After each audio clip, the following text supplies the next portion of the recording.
Jom taja di dunia, nanti kita tebus ke akhirat. Di Gaza, lebih 212 sekolah musnah sepenuhnya akibat konflik.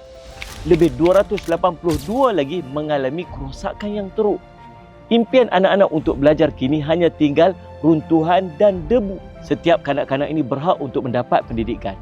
Tapi konflik dan kemiskinan telah menyebabkan ribuan daripada mereka tercicir persekolahan.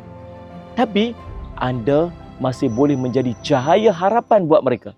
Dengan hanya RM10 saja seminggu, anda mampu memastikan beberapa sekolah di bawah Al-Khair Education Program terus beroperasi. Bersama kita bina semula impian mereka.